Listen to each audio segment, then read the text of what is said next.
This is Jessica. And this is Kelly. And this is the Chasing Brighter Podcast. This month's book club book is Cafe at the Edge of the World, a story about the meaning of life by John Strelecky. Jess and I chose this book because this month we've been focused on travel. And if you've listened to any of our podcast episodes this month, you've heard stories of amazing women who are really fulfilling their own life's purpose through travel.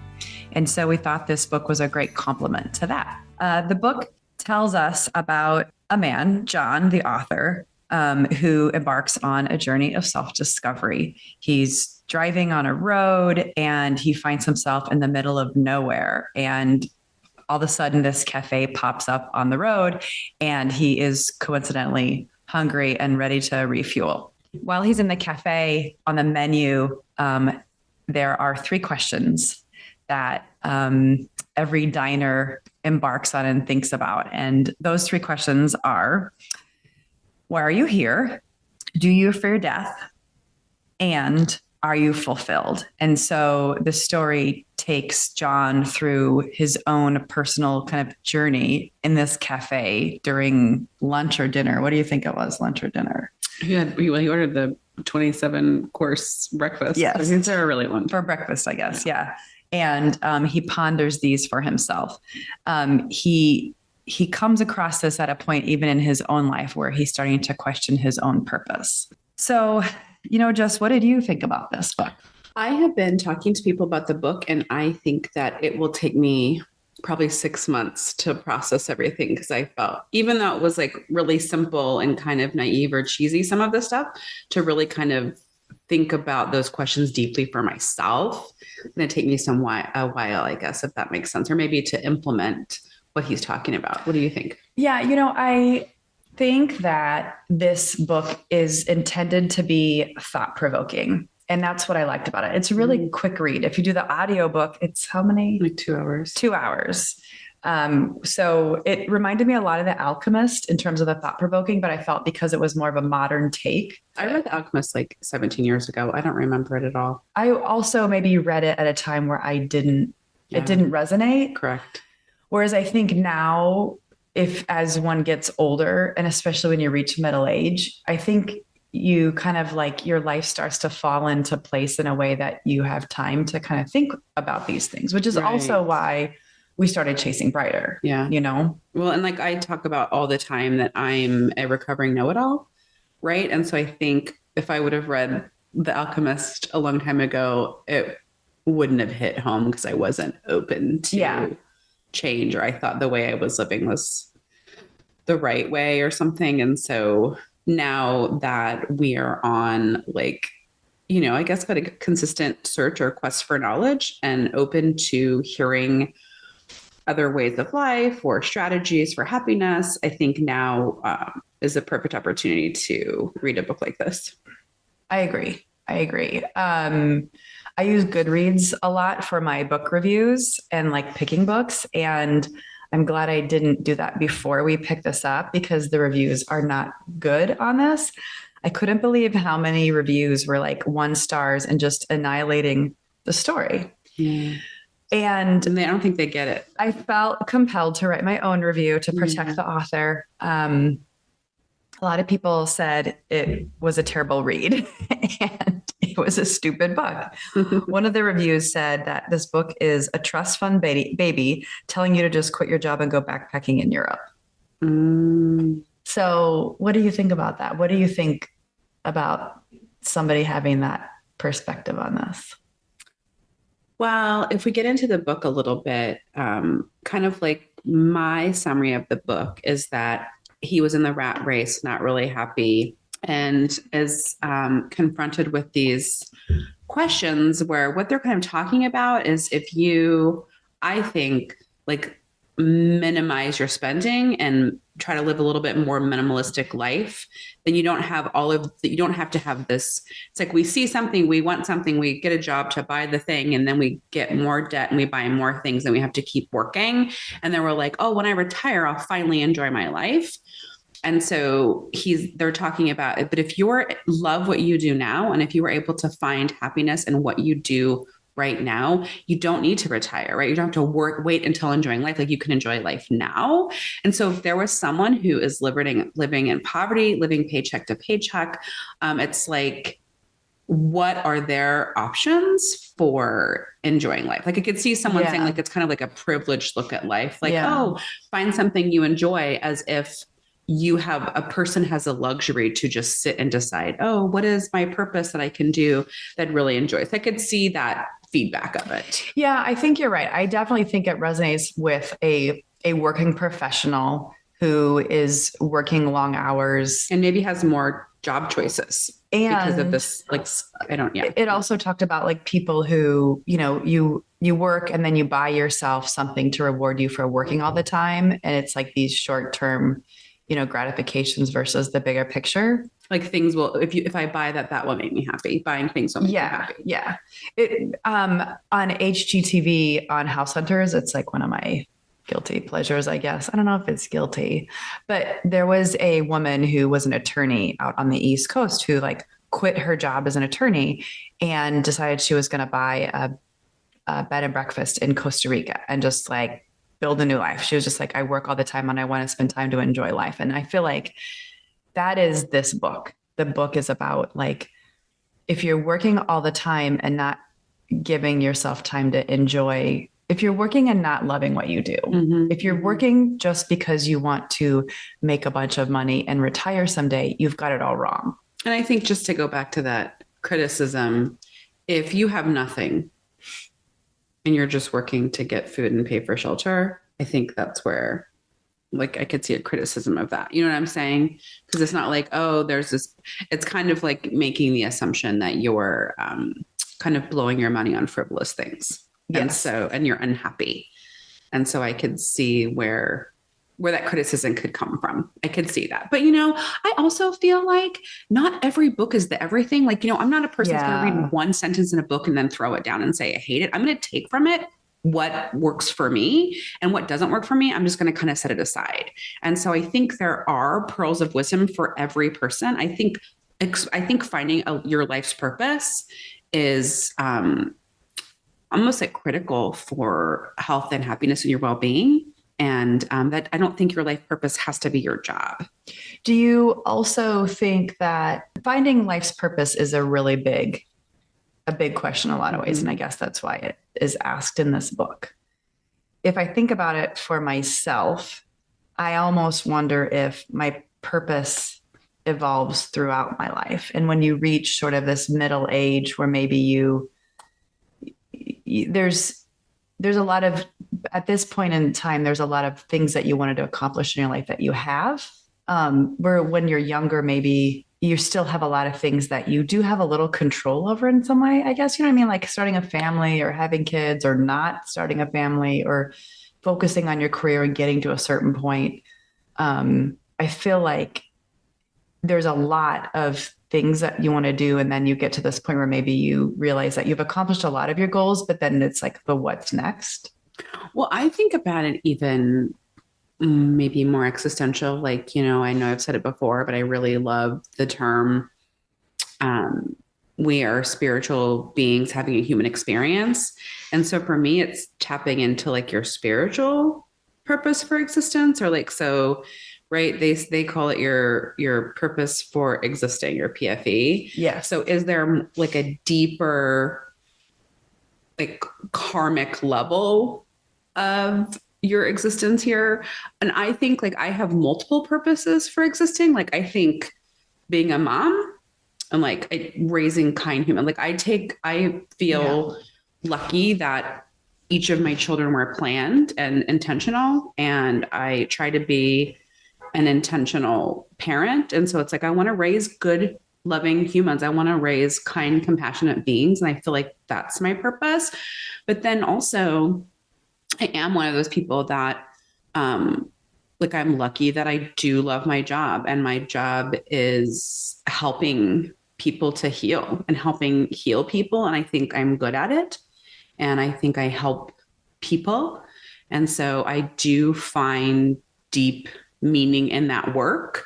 And also I think with Chasing Brighter, I mean, there's a purpose there for you and I to help people. right? And share the work we've done. And hopefully that sparks something in them to, find their own purpose. Yeah. And hear other stories too, in terms of they found there and inspire using not only our own journeys but others too, to kind of inspire ourselves and others. And it is kind of about the journey piece on that as well, in terms of that's why they say like, all of these things. I think this type of book, it's similar to all the other ones in that the whole, like, there's no there, like, what is your purpose in life? There's no like holy grail of like, you've reached a goal. It's like, that's why it's like, why are you here? It's not like, what's your goal? Because there's no goal to achieve per se. Right. I think there's something about maybe a series of goals to like help you find your purpose for existence or continue to achieve that. Because part of, some of the takeaways I got on it, I took away, because you want to take away takeaways. I don't know if you know that, but is the idea of like not losing focus on what your goals are and what you want to do. And that, as everyone knows, there's so many things that can distract us, both time, energy, money, that keep us away from our goals. So you might be spending money on things that, it goes back to what you were saying, is spending money on things that aren't really getting to your goal. Like if I want to travel, then why am I spending money on shoes, jeans, bags, or expensive coffee, or all the other things, or handbags, right? When it's like, those really aren't my goal. If my goal was to have a handbag collection, sure. But it's that like, and I think everybody spends money on things that maybe are frivolous, and it's about kind of being more, that goes back to just being more thoughtful, right? And about purposeful, intentional. Yeah. Like, that's what reminds me of like Emily McCauley, who we had this month on the podcast, and she's talking about minimalism and,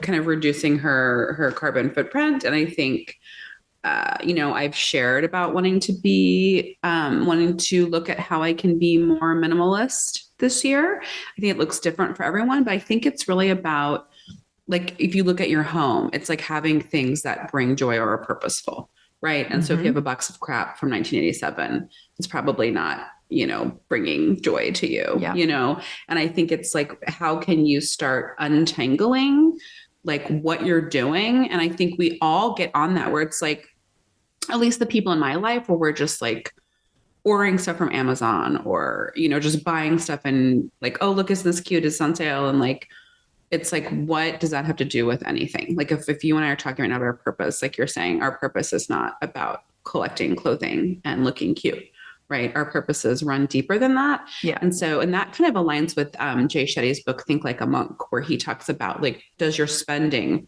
reflect what you say is important to you? Does your time reflect what's important to you? So if you're working 80 hours a week, does that reflect you saying my family is number one? Or if you are, eating out 6 days a week and you're saying my number one priority is health and fitness. So it's just kind of looking at, does your time spending habits reflect what you're saying is your purpose for existence? And I guess that's where I'm at in 2023, and really trying to think, am I walking the talk when it comes to my purpose and my goals? I like that. And what do you think about that second question? Like, do you fear death? I think that when I looked at the question itself, it was hard for me to kind of get my head around. But I think after reading the book, and even researching for, this discussion, it's really about, I see it as like, kind of like, are you ready to die? In that, like, have you accomplished all the things that you want to accomplish? Or like, what do you have that you haven't done, kind of a thing. So I thought that was an interesting way to think about it. So it's like, do you fear death? In my mind, it's like, if you left Earth today, like, what would you regret? And like making sure that you're not living life with regrets. I don't know. Yeah. And I think about it too. Like, I remember when we had Sophia Line on the podcast, and she was talking about her cancer diagnosis, and she was like, we're not getting out of here alive. And so I think about that, like just kind of recognizing you're not getting out of here alive. And we could die at any moment. We have no idea. And so are you living in the moment and ready for that? And I think about that in relationships. I think about that a lot. And maybe it's just our life, a lot of death in our life, or maybe it's the work that I do. But like, are you okay if your friend died, a family member died tomorrow? Like, are you settled? Do you feel good about that relationship? And so do you have things set in a way that if you were to die or someone were to die, that you're okay with that? Very very in line with what you're saying, like regrets. Like, do you have regrets, or are things okay where they stand? But there was a time last year where I was fearing death. I think there was a lot of death in my practice. And I was just kind of absorbing everyone's fear. When you specialize in anxiety, there's a lot of anxiety in your life. And for whatever reason, I was absorbing it. And so then I had to kind of explore that, right? Explore that some more, and where is that coming from? And so I think that's good for us to think about. And like, again, going back to Sophia Line, talking about like, if you're a parent, are your kids equipped to live without you? Right? Are people equipped to be without you? Are you empowering your children to succeed? Are you empowering others around you? I think that's a good, I don't know, tie in with that question as well. Yeah. Yeah. And well, I think just having younger kids, like, no, I mean, who is ready? I think everybody wants to, that's where it's like, that's probably one area that is hard for me to like get my head around, just because it's like, I'm not ready to die. I don't want to. And it's like, I still have a lot of my life that I want to live. And so that's definitely a question I need to spend some more time on. Right. Well, I think it's like, it's not like telling your kids, okay, guys, if I die, the oatmeal's on the third shelf. You know what I mean? But I think it's like having those talks about your beliefs about death. Like a lot of people that I see who struggle with grief, and I don't specialize in grief, but they don't have a belief system about what happens when you die. And I'm not saying it has to be like religious or spiritual, but they're just like, I don't even know. I've never even thought about it. I don't know. So that's something you can talk with your kids about, like with your beliefs about what you think happens when someone dies. What is the purpose of life? Why are you here? Why did bad things happen to good people? I mean, those are all things that can help you and help you build resilience in your children. I feel like we had weird, crazy things happen to us as family members growing up. And I remember like doing this research on like recovering from trauma. And there was this whole section on like how you were raised to believe about what happens when good things happen to bad people. And I feel like we were raised with a really good messaging around that. And so we can handle and have the ability to be resilient when bad things happen.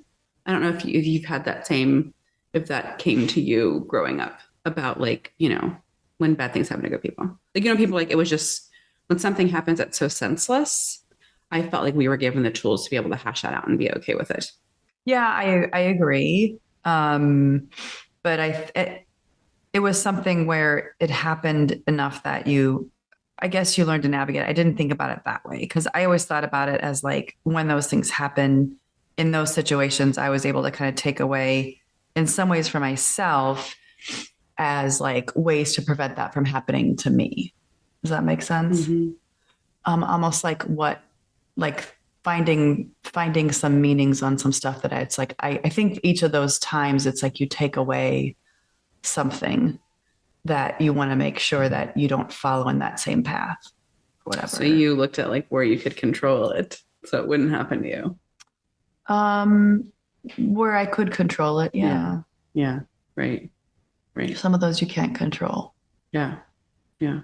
So why do you think it's important for people to read books like this? I can answer my own question if you want me to. Well, I think it's really good to ask those kinds of questions and to push yourself to think deeper about your life. I think he talks about, like, I think that the analogy hamster wheel is perfect, right? It's like you're running and going nowhere. And so I always think it's good to be like, wait a minute, what am I doing? Why am I here? I think that's a great question. I think that that talks about spirituality. And I believe asking why you're here is a spiritual based question. And I believe tapping into your spirituality or tapping into you and your gut is essential to healthy and happy living. So when you think about it that way, I feel like some of the reason why I'm here is just to experience, as much life and connect with other humans as possible is like one piece I would say that kind of came to me. I think the whole parenting thing, yeah, raising a good human, blah blah blah.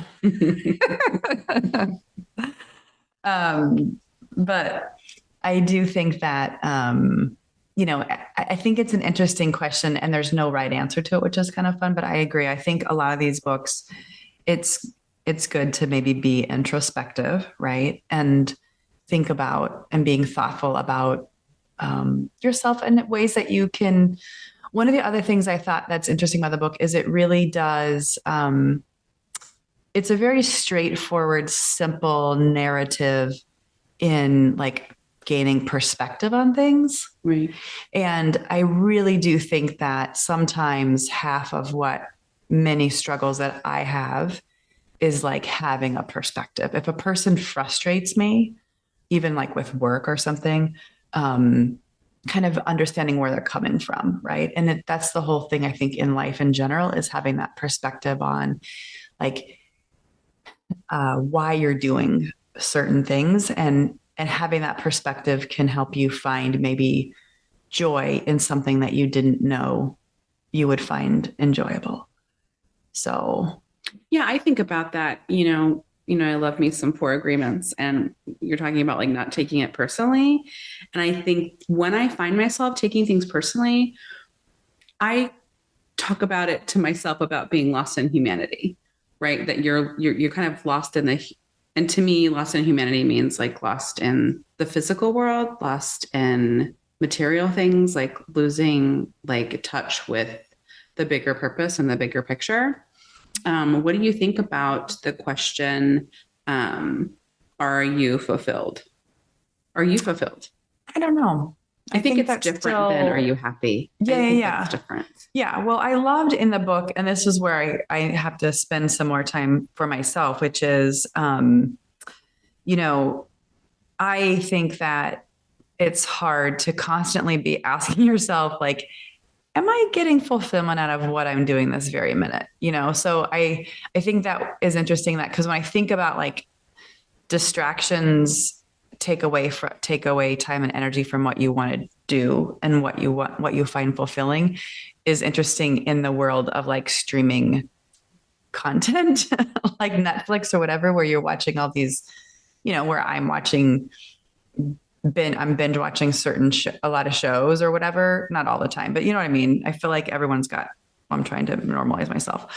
I will be watching a show regularly, right? So it's like, am I getting fulfillment out of that? That's such a distraction. I think we were talking even to Brian, was that last night or the night before, like how much more time we would have if we didn't watch television, and like, am I getting fulfillment out of television? Yeah.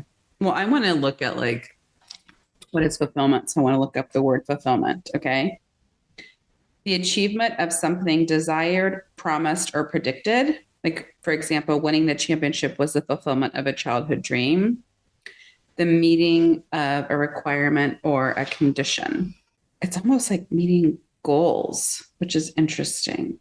What is the true definition of fulfillment? It's a feeling of satisfaction that you get from doing or achieving something, especially something useful. It's like satisfaction from achievement, which is interesting because, as an achiever, that resonates with me. Checking boxes is fulfilling. I think that because I am asking myself these questions and I do feel fortunate that I have kind of a little bit of control in my life. Do you know what I mean? Like I have wiggle room in my life as far as like my schedule and what I can do. Like more time. I have time because I run my own business and I can do things what I want to do when I want to do them. So I think that allows me to place things in a way that my week is purposeful and I do feel fulfilled 100% of the time. No way. Again, when I feel like I'm taking things personally and I'm like stuck in humanity and lost in the comparison game, I don't feel fulfilled. And we all get lost in that comparison game, like I struggle with my body image all the time, but what helps me out of is like, F this, like, who cares? I don't care about my weight. Does that have anything to do with my life goals? And no, it doesn't. So then I can pull away from it. But, I get lost in it and I spiral like all of us do at times. But when I'm able to stay in tune with the meditation that we do, with getting enough sleep, with caring for myself, reading the books, touching base with the people that I love in my life, then I'm able to stay in touch with my overall purpose. And then I do feel fulfilled. I like that. I think that for me, I'm still like, I think I go back and forth about like fulfillment and like, what is that? And how like, I think I've done a good job, and I've talked about this previously in terms of trying to eliminate things that are stealing my joy and that don't bring me fulfillment. I think that I still have some work to do on what does bring me fulfillment, Mm-hmm. And I think this book has been helpful in sort of helping to reevaluate, right, the things that I do and what are these things that does bring me fulfillment versus not. Because I think sometimes even what I said about finding joy in doing things is just like, and gaining a perspective, right? So it's like, if I pause for a minute throughout the day and is like, is this fulfilling, right? There are things that I find really fulfilling that I do enjoy, that might not be significant to others, but it doesn't matter what they think. It's about me finding fulfillment.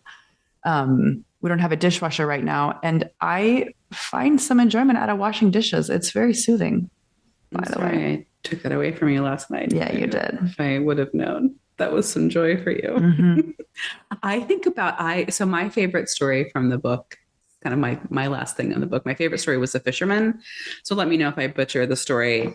But it was like this guy was on vacation and visiting and saw this man fishing, and he was easily catching fish. And he was like, oh, you should like get a boat. And he was like, why? He's like, so you can catch more fish. He's like, why would I want to catch more fish? He's like, so then you can sell it and get more money and then get more boats. And he goes, why would I want more boats and more money? He was like, then you can have more money to accumulate wealth, so then you can retire and do what you want to do. And he was like, could I have breakfast with my daughter? He goes, yeah, you could. Well, actually, you probably couldn't, because your daughter would be grown by that time. He goes, but you could do anything you wanted to do. And he was like, what if what I want to do is fish? And that's what I think about. Like, for me, I do think I've got on this thing where like Justin and I, when we were married very young at 22, and we had like no money, right? And we had like nothing.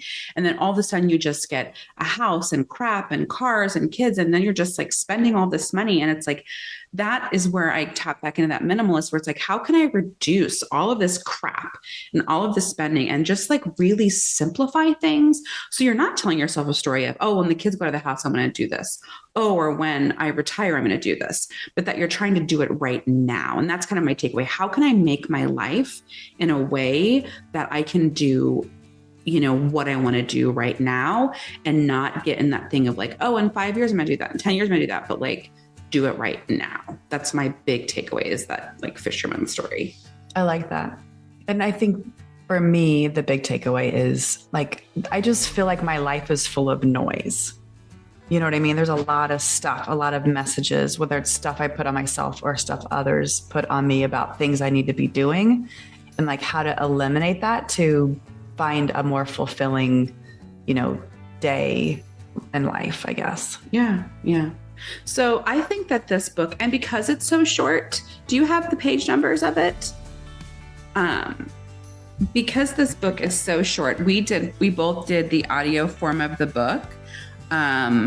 But because it's such a simple listen, I would encourage everyone to give it a listen. It's something that you can easily do in a day or two. And the book length is 136 pages. And so definitely really digestible in a week, but full of, I think, kind of those existential questions to be asking yourself, why are you here? Do you fear death?